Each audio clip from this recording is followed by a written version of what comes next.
Hi there. Welcome if you're tuning in to our second video blog for Digimax. The date is March 9th, 2022. And I'm joined today by our Chief Technology Officer, Thierry Hubert. And the reason for that is we want to kind of pick up on the format from last time and answer a few of the questions.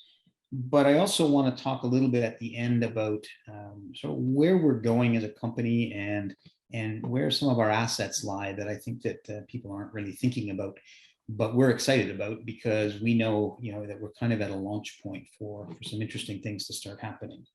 So really, we're going to break it into kind of three parts. We've got a few questions and we're going to try to answer them as quickly as we can. We've got a little bit to kind of review what the 2022 outlook looks like and where we're at on that.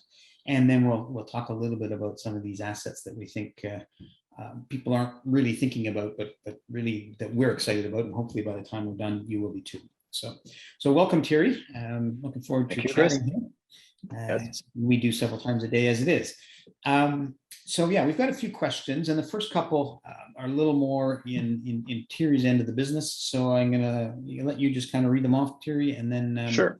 And then I'll pick up after you've done your questions. I'll try to get through this quite quickly. Hey, thank you, Chris. So yeah, thank you everybody for giving us those questions. Those are great, and it helps us to basically answer them to you in this format, and we're grateful for that. So the first question we received that I'm going to be addressing is, why no ads in the free app?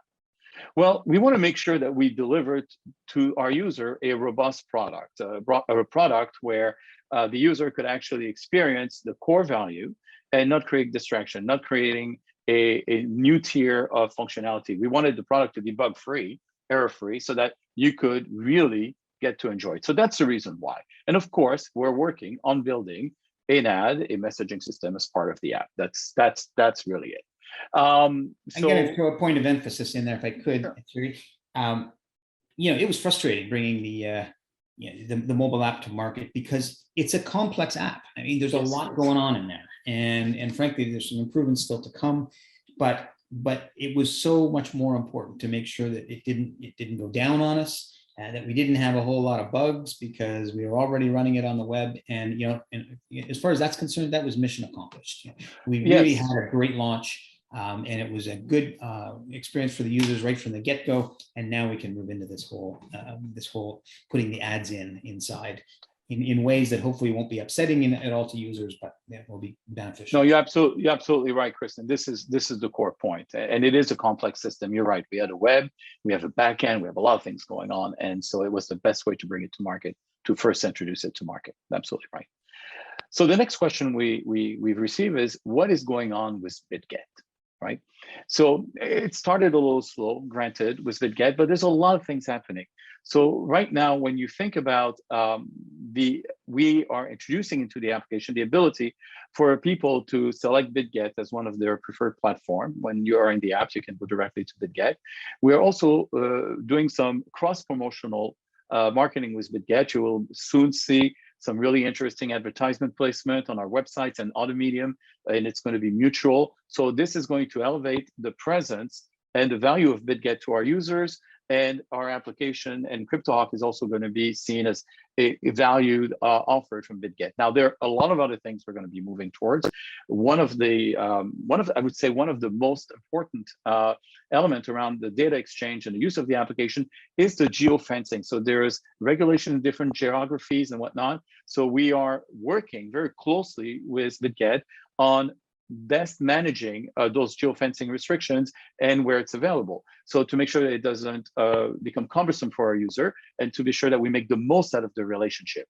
APIs where data can be exchanged from one app to the other app are also on the roadmap. So yes, BitGet is definitely moving forward. We said we were going to build a relationship with them. We're doing it. It's incremental, and quite frankly, look for all the updates, because we will be showing more and more the strengths of our relationship and adding value to you, our users. That's the other question that we had here.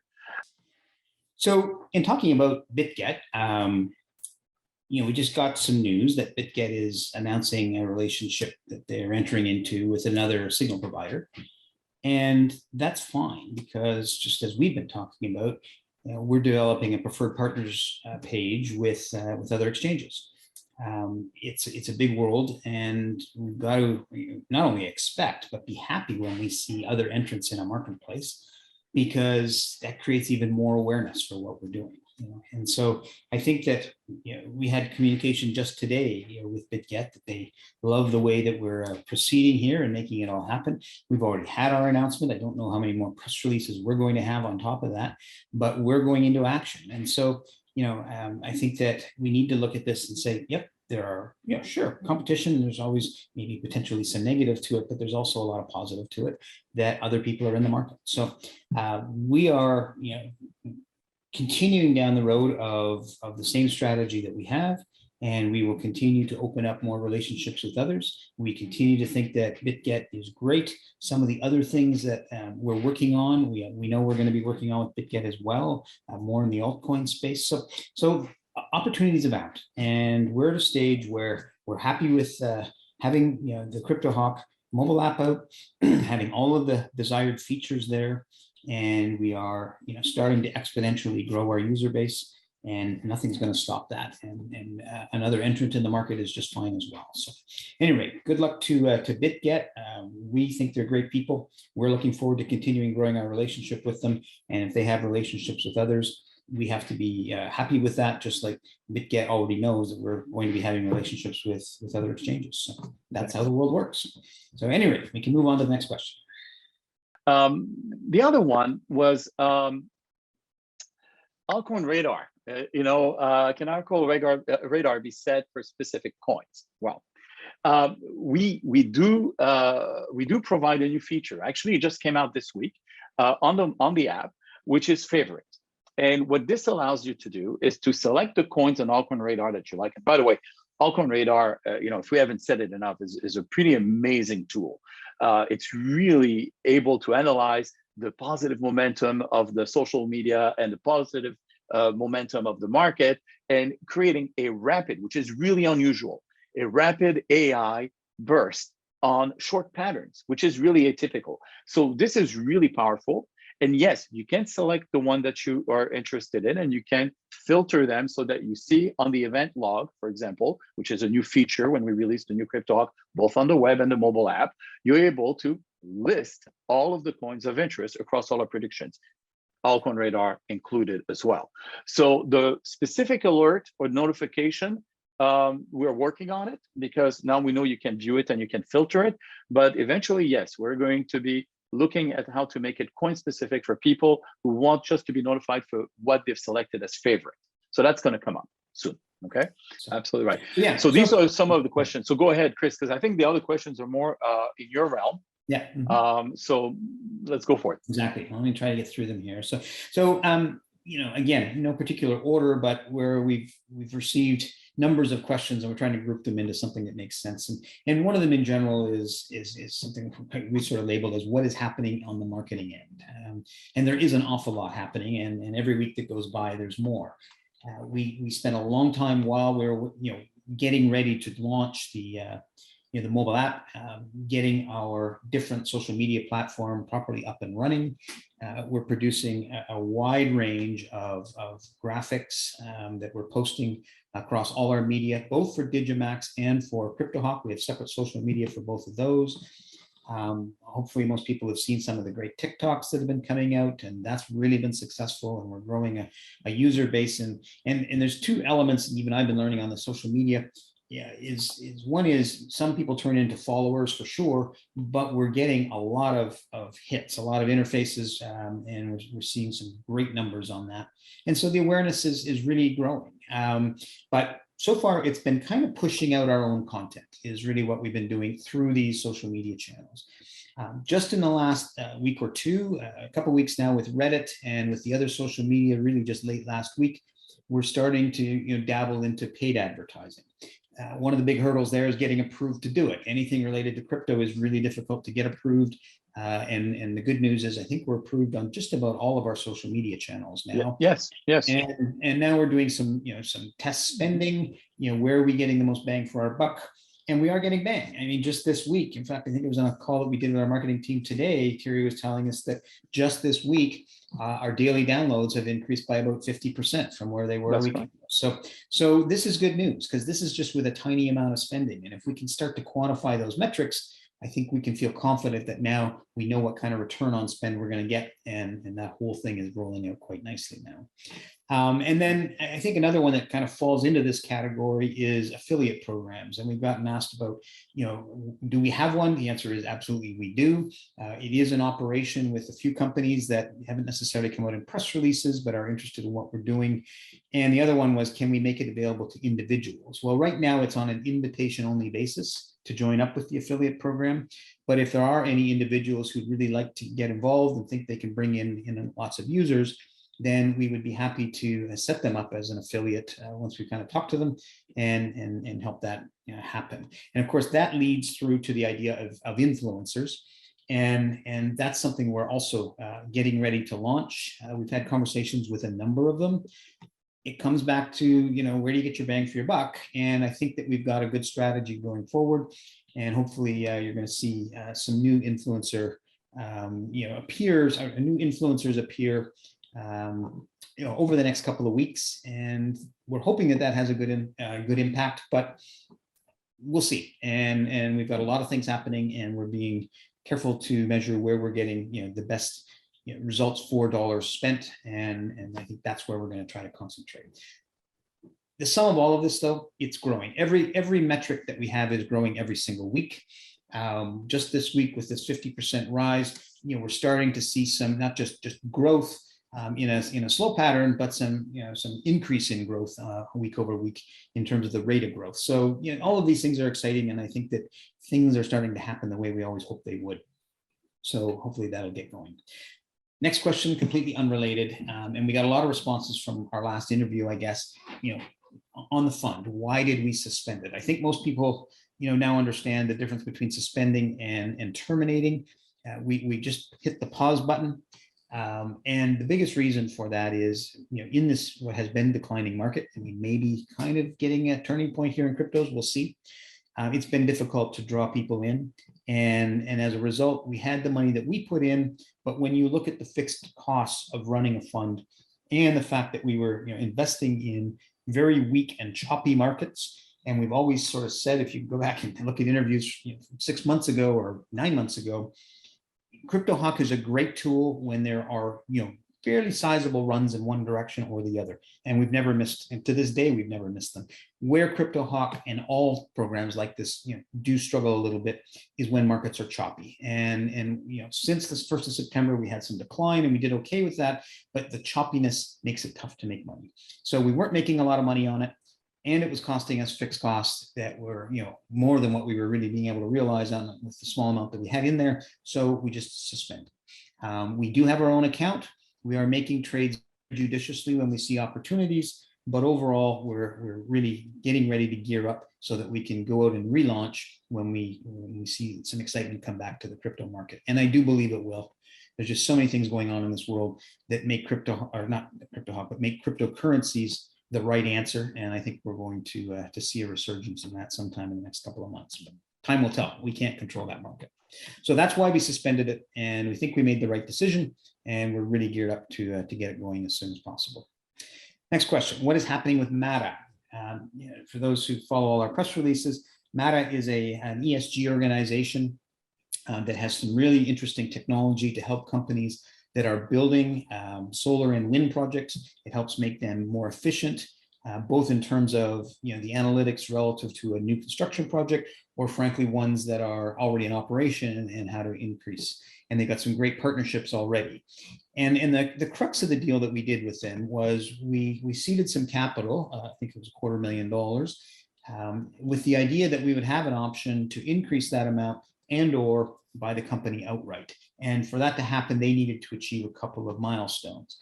And we said right in our press release, when we did this, I believe it was 29th or 30th of December, that they would have the first 6 months to do that. And I talk to them almost every week, and they are working hard at that. I think they're on a good track. And they're definitely doing some things that are valuable to that whole community. They're doing things that are unique that nobody else is doing. The big engineering companies in the space really love what they're doing. And so I'm pretty sure that they're going to achieve those milestones. We don't have absolute control over that, but we're definitely working with them on it. And we see nothing but positive things coming out of that. But we have to have the patience. They're getting there, and they certainly said that by the end of June, they should be on those milestones. And so far, things are looking good on that. So that's about all that I have to update there. And then finally, and this is a big question, and we're going to throw some info up on the screen. What is happening with revenue? And listen, we're all frustrated, and I know I get questions on this like every single day, multiple times a day about our stock price. And all we can do is do the things that we are intending to do and make sure that we succeed at all of them. First, succeed in terms of making them happen, and then second, turn them into success. Even CryptoHawk, which has not been generating a ton of revenue, we're starting to see some nice growth. We're starting to see some acceleration of growth. That's what we've always wanted. And I think that we've now got the tools all in place to be able to really make that happen. But it's not the only thing. And so what Thierry has put up on the screen is really what was in our end of year sort of recap and update for 2021, as well as an outlook for 2022. And just going to very quickly hit these bullets, because we feel pretty good about what we're doing, and all the things that we're doing, I think, are going to lead to increases in revenue from this month or next month going forward. So if we go down the list, yes, we launched the mobile app. If we skip to the third point, the freemium came along with that. So we're in good shape there. And we're absolutely seeing our total community increase, as I said, on an accelerating basis now. The second point on Commodity Hawk and B2B, we put a lot of effort into getting the CryptoHawk mobile app launched. And we are ready to go on the Commodity Hawk. And that's in process now. Commodities are on fire, as most people would know who are in the investment community. And we're hoping that over the next few weeks, certainly by the end of April, we'll have the first version of that out. That is going to be a B2B type of application, though. It's not going to be excluded from individuals, but it's quite extensive in what it does, and it's going to be a lot higher price on a monthly basis than the other. But we do believe we've got a great market looking for it, in terms of professional traders, in terms of institutions, mutual funds, and that sort of thing. And that will all be ready coming hopefully by the end of April, and if we're lucky, maybe even sooner. So that's what's happening there.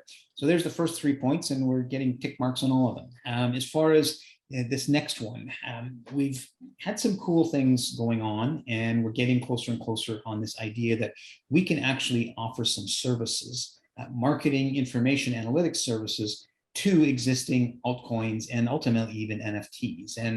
And I think that that's going to give us the potential to generate an awful lot of revenue. And that's getting closer and closer to getting launched in its first form as well. And I'm thinking that by the end of April, we'll have both Commodity Hawk and some version of this marketing service happening. And hopefully we'll be in shape to share those things in the form of press releases and lots of details about these things with everyone over these next several weeks. So that's very, very close. For the rest of the points, most of those are things that we expect in the second half of the year. They're all being worked on. I've already sort of touched on MATA. I think that's going to be happening. And as that all occurs, we are looking to get a bigger and bigger footprint into the ESG and carbon credit space.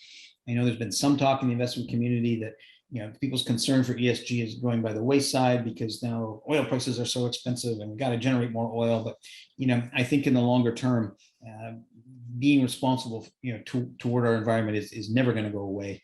And we've got some really cool tools, I think, to help people, both traders as well as people that are in the space of developing ESG projects, make things happen. And we're going to make that all work. And then finally, I sound like a broken record a little bit, but these last two bullets are to deal with the products that DataNevi was already working on. Remember that the CryptoHawk algorithms all came from DataNevi as well. So it's not like we haven't done anything there, but I've had opportunities to revisit those couple of things in the last couple of weeks, and they are painfully close. They've been long sales cycles, but I think that we break that through, and there is an exciting future for both of those products, definitely on the PPI side. And it just has been an incredibly long sales cycle, but also it's almost like a product redevelopment. There's been a lot of changes as part of the sales cycle here. What security forces and really lots of different large communities are looking for in terms of being able to interpret potential employees has really been evolving, and we've been able to keep up. And I think that the words I'm hearing now from the potential customers we're talking to is that we have a product that's unique in the marketplace. And so we really have got it there. Fingers crossed that we can cross that finish line very soon. And once we do, I think it's going to be a huge revenue opportunity over the next couple of years. So that's kind of where we're at. So in sum, sorry if I took too long on all that, but the reality is we are hitting all of those bullets. And come the end of the year, if we can succeed on all of those, and frankly, a couple that aren't on that list that we're working on as well, I think that we're going to see exponential revenue growth. And I know everybody's tired of hearing me say that, and I am tired of saying it, that I think it's going to happen.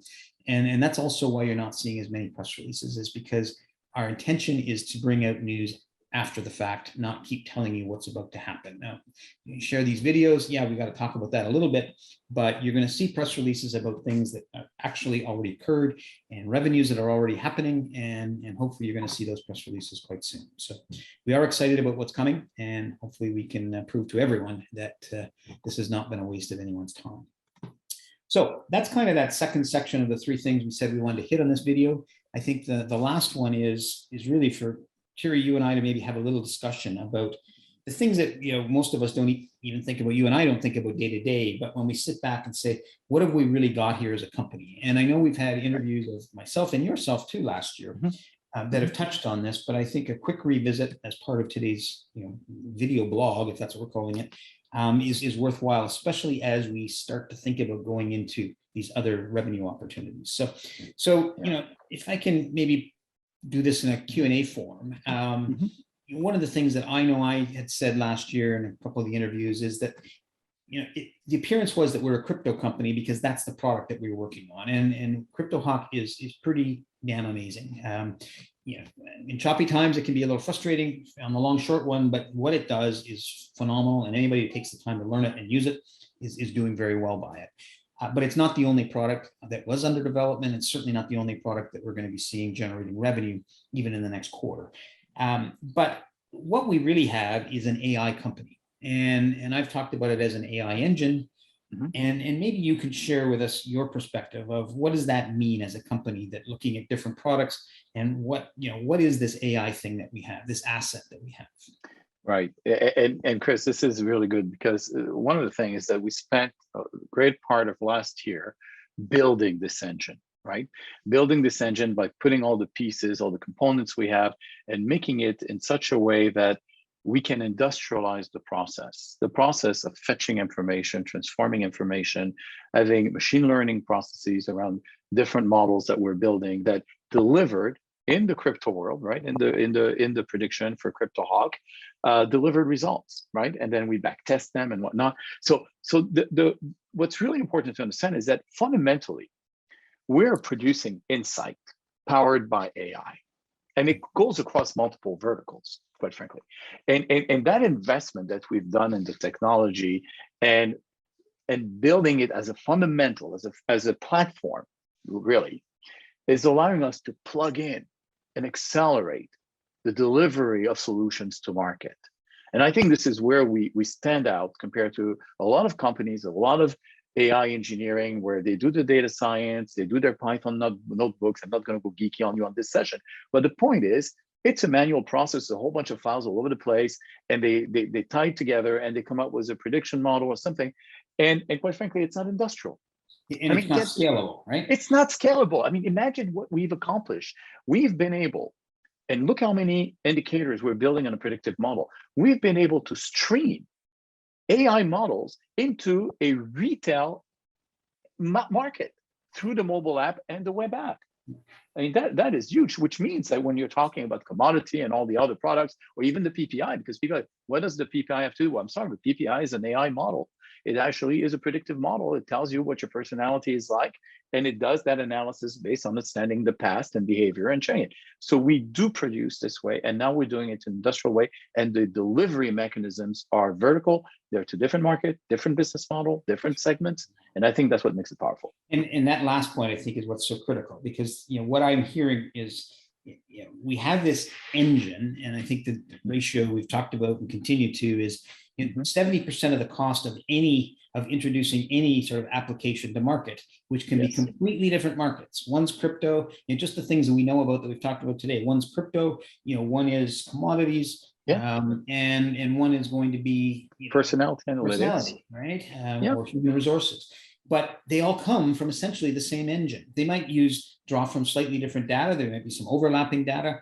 There may be different algorithms developed. But at the end of the day, what you talk about is industrialization, in the sense that the processes are automated, and we can bring them in now. And because they're automated, they can quickly be reformed, and now they can be brought out in different markets. Correct. They can be, That's 70% of the development cost. What's the 30? It's the marketing, right? It's the marketing, it's the packaging, it's making it look good, but it has to be useful. And this is the core. That's why we're putting all the energy on making it useful and relevant, right? And quite frankly, this is really powerful, because it is building blocks. It is, and it gives us resilience and agility, because it's not only about the AI. We even have a commerce, a subscription, our SaaS model is also industrialized. So we have managed to build the foundation of a incredible and formidable business that is open to multiple options of insight through AI and even data augmentation. Exactly. And what that's allowing us to do as a company, we have these semi-weekly meetings with our marketing team, and even just today's meeting, it's like we're less about, well, when is this finally going to happen, and when is this finally going to happen relative to new products, and much more about, wow, look at the numbers coming in, they're growing, and we're starting to see the traction that's happening, right? And the beauty here, from what you're saying, is my takeaway, is that we're going to see more and more of that now, because the building and the industrialization of this engine, the automation of it, is largely complete. Doesn't mean there isn't work to be done for each new application. No, of course not. But each new application is talking about weeks or a couple of months of work, not a year of work and not a year of redevelopment. And that's you nailed it. That's exactly it. And this is why it's so important for us as a company to be able to have that flexibility. We've built an asset. Let's get this right. We've built an asset, and this asset is still being delivered to the market and will generate, and in some cases starting to generate, revenue. And our marketing engine behind it, which is becoming increasingly more precise, increasingly more responsive, is giving us the analytics that allows us to be far more targeted and on point to convert our users and to address new markets. So this is really good news. I'm really thrilled and excited that we've been able to accomplish this in 2021 and put it in action this year. And it is working really well. So we're excited about that. And I think now the trick is to be able to demonstrate to ourselves, let alone our shareholders, that the types of applications we're going in really are as exponentially, or have exponential potential as much as we think they do. And by that, I mean, they may start out a little slower, but they still have the potential to generate millions of dollars a year of revenue in each vertical that we're going into, and that this company can start to become something of real size. Oh, yeah. And the beauty is we don't need a ton more capital to do it. We know we're a company that has plenty of cash, and so we're ready and we're making it happen. And we're finally at a point where we are seeing that traction. Now, I know this gives rise to the question to all our shareholders, well, give us numbers, give us numbers. Well, we'll give you numbers as we can. Some of you can go on. I know our user followers still is quite small numbers, but the number of impressions that we're generating are exploding, and eventually that will turn into users. But I don't think users are as important when we're doing our advertising and when we're doing our promotion as impressions are, because the more eyeballs we're hitting and the more often we hit them, I think is what's most important here. And that's where we're going to get more traction. And these are the numbers that we're seeing start to explode on multiple percentages. And just the one number we have been able to give out today is that that our daily downloads has gone up by 50% just this last few days. Will it stay?